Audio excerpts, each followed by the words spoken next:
आदरणीय सभापति जी, सदन में किसान आंदोलन की भरपूर चर्चा हुई है। ज्यादा से ज्यादा समय जो बातें बताई गई वो आंदोलन के संबंध में बताई गई। किस बात को लेकर के आंदोलन है उस पर सब मौन रहे। आंदोलन कैसा है, आंदोलन के साथ क्या हो रहा है, ये सारी बातें बहुत बताई गई, उसका भी महत्व है। लेकिन जो मूलभूत बात है, अच्छा होता कि उसकी विस्तार से चर्चा होती। वैसे हमारे माननीय कृषि मंत्री जी ने बहुत ही अच्छे ढंग से कुछ सवाल भी पूछे हैं। उन सवालों के जवाब तो नहीं मिलेंगे, मुझे खातरी है, लेकिन उन्होंने बहुत ही अच्छे ढंग से इस विषय की इस सदन में चर्चा की है। मैं आदरणीय देवेगौड़ा जी का बहुत आभारी हूं कि उन्होंने इस पूरी चर्चा को एक गांभीर्य दिया और उन्होंने सरकार के जो अच्छे प्रयास है उसकी सराहना भी की, क्योंकि वो किसानों के लिए समर्पित रहे हैं जीवन भर, और उन्होंने इस सरकार के प्रयासों की सराहना भी की और उन्होंने अच्छे सुझाव भी दिए। मैं आदरणीय देवेगौड़ा जी का हृदय से आभार व्यक्त करता हूं। आदरणीय सभापति जी,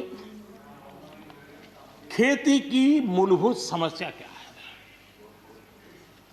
उसकी जड़ें कहां है, मैं आज पूर्व प्रधानमंत्री चौधरी चरण सिंह जी ने जो विस्तार से वो बताया था उसी का जिक्र करना चाहता हूं। बहुत लोग हैं जो चौधरी साहब की विरासत संभालने का गर्व करते हैं, वो जरूर इस बात को समझने का शायद प्रयास करेंगे।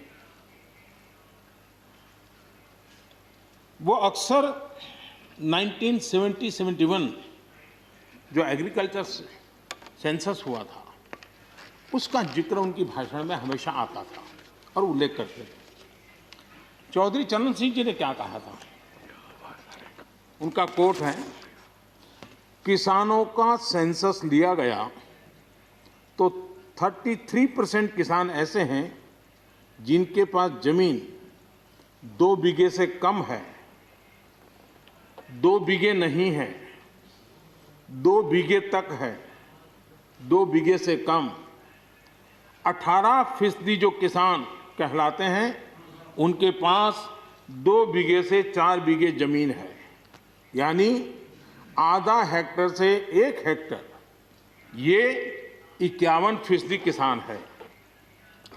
ये चाहे कितनी मेहनत करे, अपनी छोटी सी जमीन पर इनकी गुजर ईमानदारी से उसमें हो नहीं सकती। ये चौधरी चरण सिंह जी का कोट है। छोटे किसानों की दयनीय स्थिति चौधरी चरण सिंह जी के लिए बहुत ही हमेशा पीड़ा देती थी और हमेशा उसकी चिंता करते थे। अब हम आगे देखें, ऐसे किसान जिनके पास 1 हेक्टर से भी कम जमीन होती है, 1971 में वे 51% थे, आज 68% हो चुके हैं। यानी देश में ऐसे किसानों की संख्या बढ़ रही है जिनके पास बहुत थोड़ी सी जमीन है। आज लघु और सीमांत किसानों की मिलाएं तो 86% ज्यादा किसान के पास 2 हेक्टर से भी कम जमीन है, और ऐसे किसानों की संख्या 12 करोड़ है। क्या इन 12 करोड़ किसानों के प्रति हमारी कोई जिम्मेवारी नहीं है? क्या देश की कोई जिम्मेवारी नहीं है? क्या हमने कभी हमारी योजनाओं के केंद्र में इन 12 करोड़ किसानों को रखना पड़ेगा कि नहीं रखना पड़ेगा?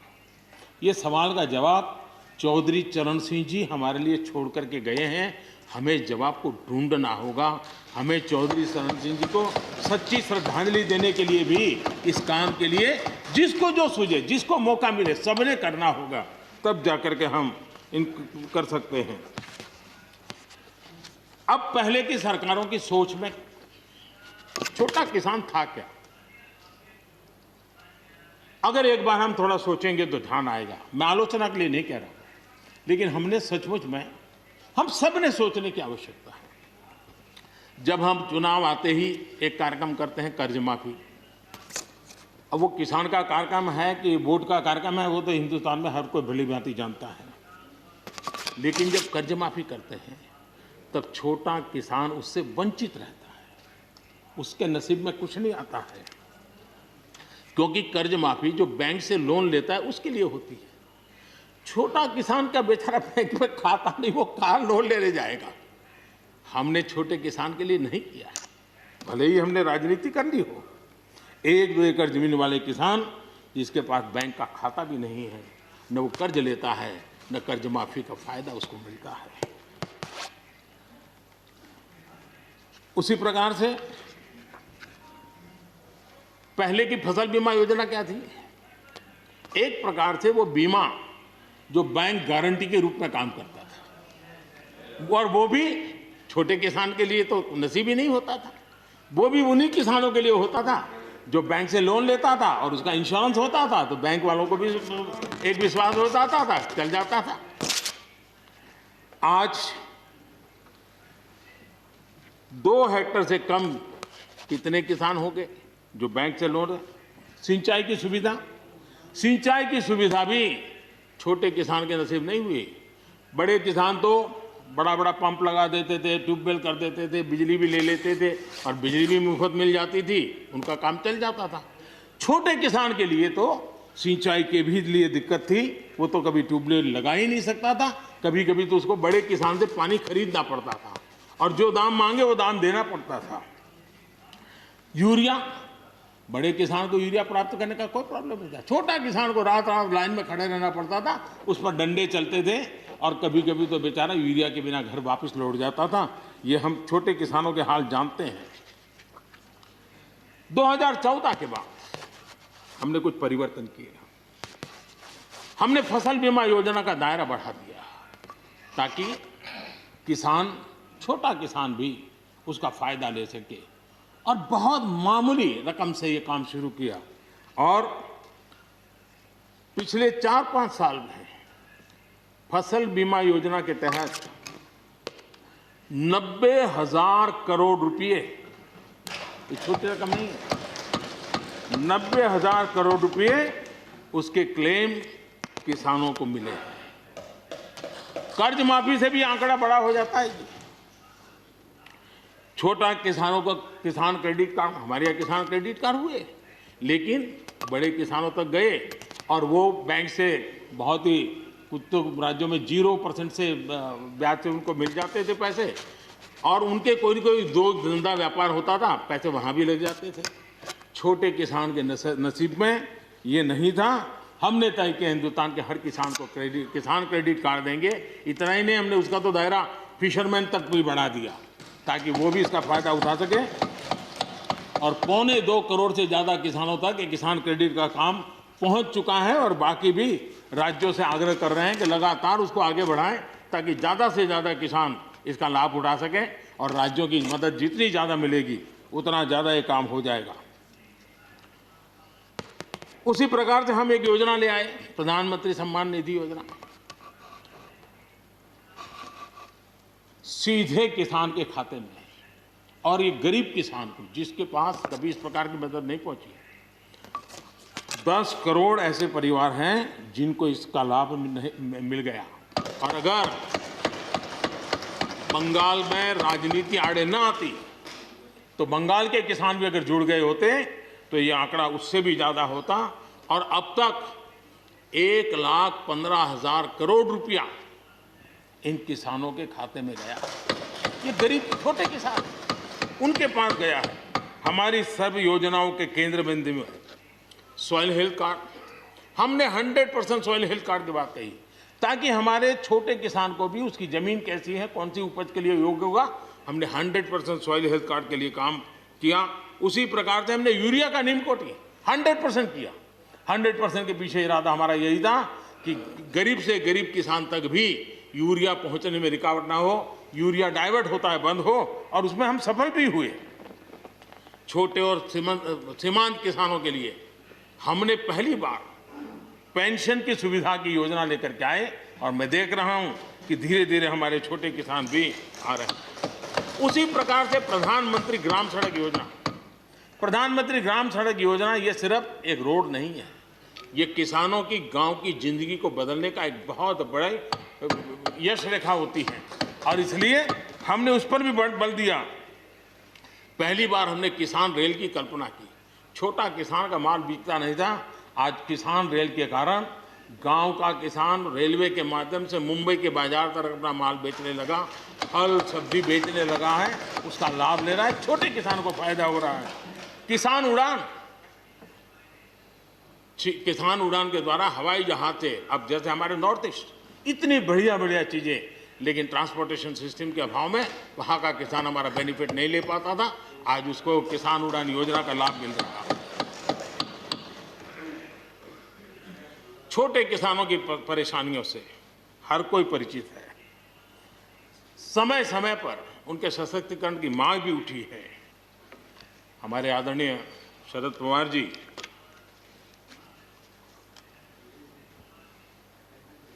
और कांग्रेस के भी हर किसी ने, हर सरकार ने कृषि सुधारों की वकालत की है। कोई पीछे नहीं है, क्योंकि हर एक को लगता है कर पाए नहीं कर पाए अलग बात है, लेकिन ये होना चाहिए, ये बात हर एक की निकली हुई है और आज नहीं, जब भी जो जहां थे सबने की हुई है। और शरद राव जी ने तो अभी एक बयान भी दिया कि मैं सुधारों के पक्ष में हूं। ठीक है, पद्धति के संबंध में उनके मन में सवाल है, लेकिन सुधारों का विरोध नहीं किया है और इसलिए मैं समझता हूं कि हमें इस विषय में हमारे साथी श्रीमान सिंधिया जी ने बहुत ही अच्छे ढंग से कई पहलुओं पर इस कानून को लेकर के यहाँ पर ये सारी बातें पिछले 2 दशक से लगातार चल रही है, हर फोरम में चली है। ऐसा नहीं है कि कोई हमारे आने के बाद में, हर ने कहा है और हर एक को लगा कि अब समय आ गया, हो जाए, अब समय आ गया। ये ठीक है, फुल स्टॉप कॉमा कोई इधर उधर हो सकता है, कोई ये दावा नहीं कर सकता है कि भाई हमारे समय की सोच बहुत ही बढ़िया थी। मैं भी दावा नहीं कर सकता हूं कि हमारे समय की सोच बढ़िया है, 10 साल के बाद कोई नई सोच आ ही नहीं सकती। ऐसा नहीं होता है जी। ये समाज जीवन परिवर्तनशील होता है। आज के समय हमें जो ठीक लगा चलो चले, आगे सुधार करेंगे, नई चीजों को जोड़ेंगे, यही तो प्रगति का रास्ता होता है जी। रुकावटें डालने से प्रगति कहां होती है जी। और इसलिए, लेकिन मैं हैरान हूं, अचानक यू टर्न ले लिया भाई, ऐसा क्यों किया? ठीक है, आप आंदोलन के मुद्दों को लेकर के इस सरकार को घेर लेते, लेकिन साथ साथ किसानों को भी कहते हैं कि भाई बदलाव बहुत जरूरी है, बहुत साल हो गए, अब नई चीजों को लेना पड़ेगा, तो देश आगे बढ़ता है। लेकिन अब मुझे लगता है कि राजनीति इतनी हावी हो जाती है कि अपने ही विचार छूट जाते हैं। लेकिन जो ये सब कर रहे हैं अच्छा है। आदरणीय डॉक्टर मनमोहन सिंह जी यहाँ मौजूद है, मैं उन्हीं का एक कोट आज पढ़ना चाहता हूँ। हो सकता है जो यू टर्न कर रहे हैं वो मेरी बात माने या न माने, मनमोहन सिंह जी की तो बात जरूर मानेंगे। There are other rigidities because of the whole marketing regime set up in the 1930s, which prevent our farmers from selling their produce where they get the highest rate of return. It is our intention to remove all those handicaps which come in the way of India realizing its vast potential as one large common market. ये आदरणीय मनमोहन सिंह जी का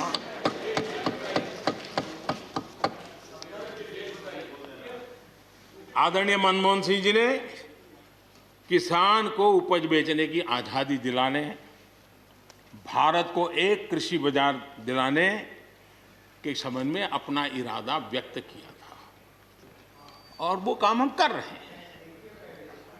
और मुझे आप लोगों को गर्व होना चाहिए कि देखिए मनमोहन सिंह जी ने कहा था वो मोदी को करना पड़ रहा है, गर्व कीजिए।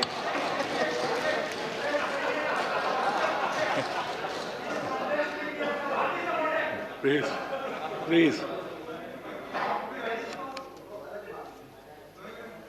और मजा ये है कि जो लोग पॉलिटिकल बयानबाजी करते हैं उछल उछल करके, उनके राज्यों में भी जब उनको मौका मिला है, इसी में से आधा अधूरा कुछ न कुछ किया ही किया है। हर किसी ने, यहाँ जो विरोध में दल है उनकी भी जहाँ सरकारें हैं वहाँ आधा अधूरा कुछ न कुछ तो किया ही है, क्योंकि उनको भी मालूम है रास्ते का रास्ता तो यही है। और मैंने देखा इस चर्चा में लॉ का जो स्पिरिट है उस पर किसी की चर्चा नहीं हुई है।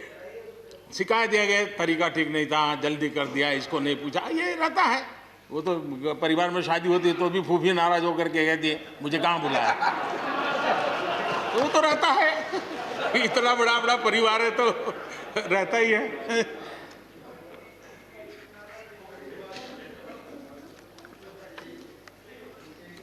हम कुछ और बातों की ओर भी ध्यान दें।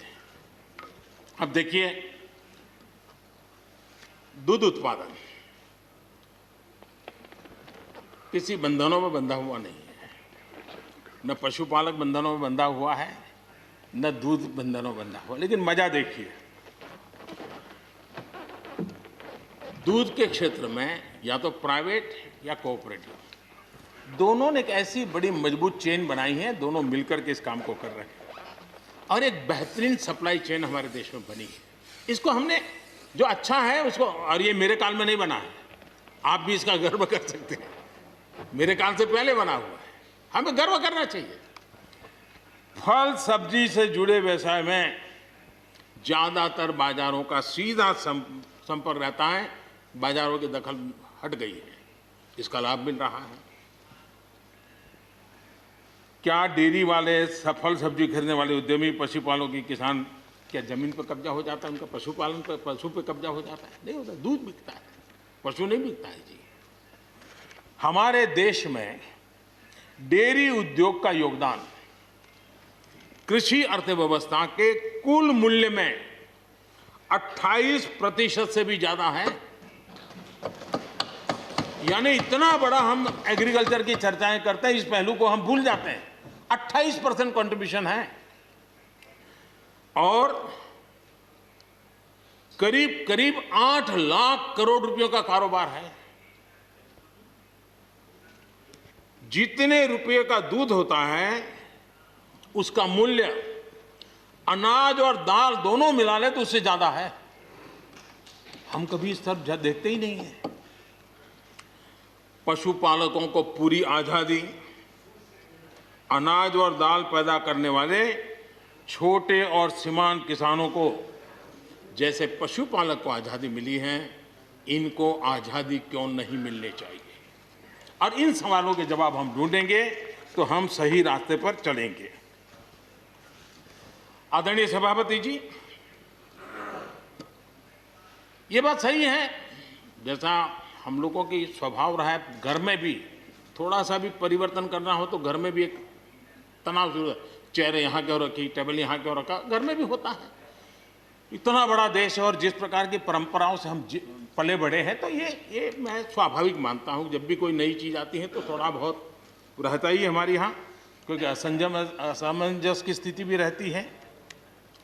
लेकिन जरा वो दिन याद कीजिए जब हरित क्रांति की बातें होती थी।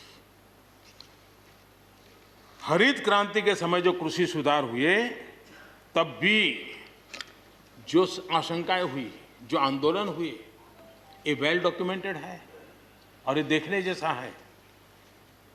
कृषि सुधार के लिए सख्त फैसले लेने के उस दौर में शास्त्री जी का हाल ये था कि अपने साथियों में से कोई कृषि मंत्री बनने को तैयार नहीं होता था, क्योंकि लगता था कि ऐसा है हाथ जल जाएंगे और किसान नाराज हो जाएंगे तो मेरी तो राजनीति समाप्त हो जाएगी। ये शास्त्री जी के समय की घटनाएं हैं। और अंत में शास्त्री जी को सी सुब्रमण्यम जी को कृषि मंत्री बनाना पड़ा था और उन्होंने रिफॉर्म्स की बातें की। योजना आयोग ने भी उसका विरोध किया था। मजा देखिए, योजना आयोग ने भी विरोध किया था। वित्त मंत्रालय सहित पूरी कैबिनेट के अंदर भी विरोध का स्वर उठा था। लेकिन देश की भलाई के लिए शास्त्री जी आगे बढ़े और लेफ्ट पार्टी जो आज भाषा बोलते हैं ना, वही उस समय बोलते थे। वो यही कहते हैं, अमेरिका के इशारे पर शास्त्री जी ये कर रहे हैं, अमेरिका के इशारे पर कांग्रेस ये कर रही है। सारा जितना आज मेरे खाते में जमा है ना, वो पहले आपके यहाँ बैंक में अकाउंट में था। सब कुछ अमेरिका के एजेंट कह दिया जाता था हमारे नेता, कांग्रेस के नेताओं को। ये सब कुछ लेफ्ट वाले जो आज भाषा बोलते हैं, वो उस समय भी उन्होंने यही भाषा बोली थी। कृषि सुधारों को छोटे किसानों को बर्बाद करने वाला बताया गया था। देश भर में हजारों प्रदर्शन आयोजित हुए थे, बड़ा मूवमेंट चला था। इसी माहौल में भी लाल बहादुर शास्त्री जी और उसके बाद की सरकार जो करती रही, उसी का परिणाम है कि जो हम कभी PL 480 मंगवा करके खाते थे, आज देश अपने किसान ने अपनी मिट्टी से पैदा की चीजों को खाता है।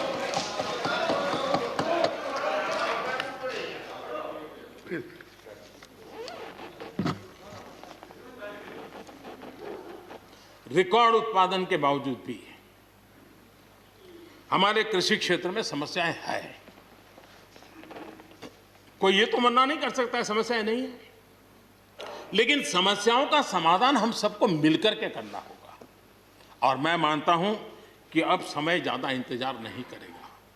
हमारे राम गोपाल जी ने बहुत ही अच्छी बात कही कि उन्होंने कहा कि कोरोना लॉकडाउन में भी हमारे किसानों ने रिकॉर्ड उत्पादन किया। सरकार ने भी बीज, खाद, सारी चीजें कोरोना काल में भी पहुंचाने में कोई कमी नहीं होने दी, कोई संकट नहीं आने दिया, और उसका सामूहिक परिणाम मिला कि देश के पास यह भंडार भरा रहा। उपज की रिकॉर्ड खरीदी भी इस कोरोना काल में ही हुई। तो मैं समझता हूं कि हमने नए नए उपाय खोज करके आगे बढ़ना होगा। और जैसा मैंने कहा, कोई भी हम कई कानून है, हर कानून में 2 साल 5 साल के बाद, कभी 2 महीने 2-3 महीने के बाद सुधार करते ही करते हैं। हम कोई स्टैटिक अवस्था में जीने वाले लोग थोड़े हैं जी।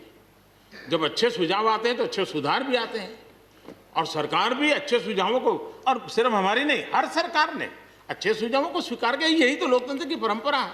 और इसलिए अच्छा करने के लिए अच्छे सुझावों के साथ, अच्छे सुधारों की तैयारी के साथ हम सबको आगे बढ़ना चाहिए। मैं आप सबको निमंत्रण देता हूं, आइए हम देश को आगे ले जाने के लिए, कृषि क्षेत्र की समस्याओं का समाधान करने के लिए आंदोलनकारियों को समझाते हुए हमने देश को आगे ले जाना होगा। हो सकता है कि शायद आज नहीं तो कल जो भी यहाँ होगा, किसी न किसी को ये काम करना ही पड़ेगा। आज मैंने किया है, गालियाँ मेरे खाते में जाने दो, लेकिन इस अच्छा करने में आप जुड़ जाओ। बुरा हो मेरे खाते में, अच्छा हो आपके खाते में, आओ मिलकर के चले।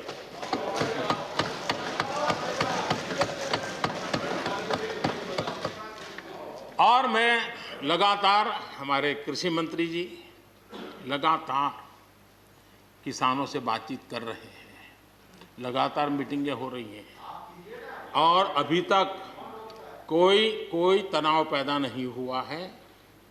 एक दूसरे की बात को समझने का, समझाने का प्रयास चल रहा है।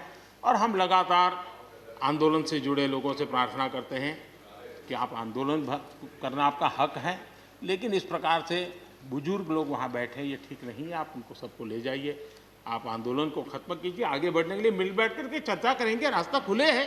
ये सब हमने कहा है। मैं आज भी इस सदन से माध्यम से भी निमंत्रण देता हूँ। आदरणीय सभापति जी, ये बात निश्चित है, हमारी खेती को खुशहाल बनाने के लिए फैसले लेने का ये समय है। इस समय को हमने गंवा नहीं देना चाहिए। हमें आगे बढ़ना चाहिए, देश को पीछे नहीं ले जाना चाहिए। पक्ष हो, विपक्ष हो, आंदोलनरत साथी हो, इन सुधारों को हमने मौका देना चाहिए और एक बार देखना चाहिए कि इस परिवर्तन से हमें लाभ होता है कि नहीं होता है। कोई कमी हो तो उसको ठीक करेंगे, और कहीं ढिलाई है तो उसको कसेंगे। ऐसा तो है नहीं कि सब दरवाजे बंद कर दिए बस। और इसलिए मैं कहता हूं, मैं विश्वास दिलाता हूं कि मंडियां अधिक आधुनिक बने, अधिक प्रतिस्पर्धी होगी। इस बार बजट में भी उसके लिए हमने प्रावधान किया है। इतना ही नहीं, एमएसपी है, एमएसपी था, एमएसपी रहेगा। ये सदन की पवित्रता समझे हम। जिन 80 करोड़ से अधिक लोगों को सस्ते में राशन दिया जाता है, वो भी कंटिन्यू रहेगा। इसलिए मेहरबानी करके भ्रम फैलाने के काम में हम न जुड़े, क्योंकि हमको देश ने एक विशिष्ट जिम्मेवारी दी है। किसानों की आय बढ़ाने के जो दूसरे उपाय हैं, उन पर भी हमें बल देने की जरूरत है। आबादी बढ़ रही है, परिवार के अंदर सदस्यों की संख्या बढ़ रही है, जमीन के टुकड़े छोटे होते जा रहे हैं। ऐसी स्थिति में हमें कुछ न कुछ ऐसा करना ही होगा ताकि किसानी पर बोझ कम हो और हमारे किसान के परिवार के लोग भी रोजी रोटी कमाने के लिए, उनके लिए हम और अवसर उपलब्ध करा सकें। इनकी तकलीफों को दूर करने के लिए हमने काम करना होगा। और मैं मानता हूं कि हम अगर देर कर देंगे, हम अगर अपने ही राजनीतिक समीकरणों में फंसे रहेंगे, तो हम किसानों को अंधकार की तरफ धकेल देंगे। कृपा करके हमें उज्जवल किसानों के उज्जवल भविष्य के लिए इससे बचना चाहिए। मैं सबसे प्रार्थना करता हूं, हमें इस बात की चिंता करनी होगी। आदरणीय सभापति जी, डेयरी और पशुपालन हमारे कृषि क्षेत्र के साथ बढ़ावा देने की जरूरत है ताकि हमारा किसान पगभर हो। उसी प्रकार इसी काम के लिए हमने फुट एंड माउथ डिसीज के लिए एक बहुत बड़ा अभियान चलाया है ताकि वो किसान को या पशुपालक जो बाय एंड लार्ज किसानी से जुड़ा हुआ रहता है उसको भी लाभ होगा। हमने फिशरीज को भी एक अलग बल दिया, अलग मिनिस्ट्री बनाई और 20,000 करोड़ रुपए मत्स्य संपदा योजना के लिए लगाया है ताकि ये पूरे क्षेत्र को एक नया बल मिले। स्वीट रिवॉल्यूशन, भारत में बहुत संभावनाएं हैं और इसलिए भारत ने किसान, उसके लिए बहुत जमीन की जरूरत नहीं, अपने ही खेत के कोने में वो कर दें तो भी साल में 40,000, 50,000, लाख रुपया, 2 लाख रुपया कमा लेगा वो। और इसलिए हम स्वीट रिवॉल्यूशन, शहद के लिए, हनी के लिए, उसी प्रकार से बी वैक्स, दुनिया में बी वैक्स की मांग है, भारत बी वैक्स एक्सपोर्ट कर सकता है। हमने उसके लिए एक माहौल बना और किसान के खेत में ही छोटे किसान होगा तो एक कोने में वो एक नई कमाई कर सकता है। हमने इसको जोड़ना होगा और मधुमक्खी पालन के लिए कोई सैकड़ों एकड़ जमीन की जरूरत नहीं है, वो आराम से अपने यहाँ कर सकता है। सोलर पंप, सोलर हम कहते हैं अन्नदाता ऊर्जादाता बने, उसके खेत में ही वो अपनी सोलार सिस्टम से ऊर्जा भी पैदा करे, सोलार पंप चलाए, अपनी पानी की आवश्यकता को पूरी करे, उसके खर्च को, बोझ को बंद करे और फसल एक लेता है तो 2 ले, 2 लेता है तो 3 ले। क्रॉप पैटर्न में बदल करना है तो बदल कर सके, उसकी दिशा में हम जा सकते हैं। और एक बात है, भारत की ताकत ऐसी समस्याओं के समाधान करने की और नए रास्ते खोजने की रही है, आगे भी खुलेंगे। लेकिन कुछ लोग हैं जो भारत अस्थिर रहे, अशांत रहे, इसे लगातार कोशिशें कर रहे हैं। हमें इन लोगों को जानना होगा। हम ये न भूलें कि पंजाब के साथ क्या हुआ। जब बंटवारा हुआ, सबसे ज्यादा भुगतना पड़ा पंजाब को। जब 84 के दंगे हुए, सबसे ज्यादा आंसू बहे पंजाब के, सबसे ज्यादा दर्दनाक घटनाओं का शिकार होना पड़ा पंजाब को। जो जम्मू कश्मीर में हुआ, निर्दोषों को मौत के घाट उतार दिया गया। जो नॉर्थ ईस्ट में होता रहा, आए दिन बम, बंदूक और गोलियों का कारोबार चलता रहा। ये सारी चीजों ने देश को किसी न किसी रूप में बहुत नुकसान किया है। इसके पीछे कौन ताकतें हैं, हर समय हर सरकारों ने इसको देखा है, जाना है, परखा है। और इसलिए हमें उस जज्बे से इन सारी समस्याओं के समाधान के लिए हम तेजी से आगे बढ़े। और हम ये न भूलें कि कुछ लोग हमारे, खास करके पंजाब के, खास करके सिख भाइयों के दिमाग में गलत चीजें भरने में लगे हैं। ये देश हर सिख के लिए गर्व करता है। देश के लिए क्या कुछ नहीं किया इन्होंने, उनका जितना हम आदर करें उतना कम है। गुरुओं की महान परंपरा को, और मेरा भाग्य रहा है मुझे पंजाब की रोटी खाने का अवसर मिला है। मैं जिंदगी में बहुत महत्वपूर्ण वर्ष पंजाब में बिताए हैं, इसलिए मुझे मालूम है। और इसलिए जो भाषा उनके लिए कुछ लोग बोलते हैं, उनको गुमराह करने के जो लोग प्रयास करते हैं, इससे कभी देश का भला नहीं होगा। और इसलिए हमें इन दिशा में चिंता करने की आवश्यकता है।